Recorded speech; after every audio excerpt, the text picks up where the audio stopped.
Hi అండి అందరికీ time వచ్చేసి అయితే 5 అవుతుంది. ఈరోజు అందరికీ ప్రతి ఒక్కరి బతుకమ్మ పండుగ జరుపుకునే అందరికీ ఎంగిలి పూల బతుకమ్మ శుభాకాంక్షలు. నేనైతే వీడియో తీయడానికి లేదు, బతుకమ్మ వేయడానికి లేదు.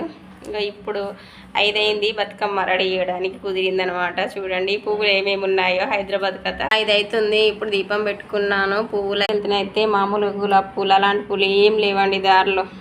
అంటే పొద్దున్నే అయిపోతుంది కదా, ఇక నా పని నాకు ఏం పువ్వులు తేలేదు. ఇంతకుముందు మా బాబు వాళ్ళు వెళ్ళి తెచ్చారు తంగేడు పువ్వు. మా పక్కన కొంచెం అడవిలాగా ఉంది కదా, అందులోకి వెళ్తే కొంచెం తంగేడు పువ్వు దొరికింది. ఇదిగో పక్కనే ఆనిగాకులు దొరికినాయి కింద వేయడానికి. ఇంకైతే ఏం పూలో తెలియదు కానీ పక్కకుంటే వీక్కొచ్చిన నేనే. మరి బతుకమ్మ వేరడానికి ఏదో ఒక పువ్వు కావాలి కదా. ఇక అటు ఎదురుగానేమో ఇక్కడ ఒక బూడిద గుమ్మడికాయ పువ్వు. ఇవేంటో మాకైతే ఊర్లో పిచ్చి పువ్వులు అంటారు కానీ ఇంక బతుకమ్మకి ఏ పువ్వులైనా పువ్వులే కదా. మరి ఏదో విధంగా బతుకమ్మ కావాలిగా, అదొక పువ్వు ఇదొక పువ్వు అని అదొకటి ఇదొకటి వేసి ఇంకా బతుకమ్మకి రెడీ చేస్తాను.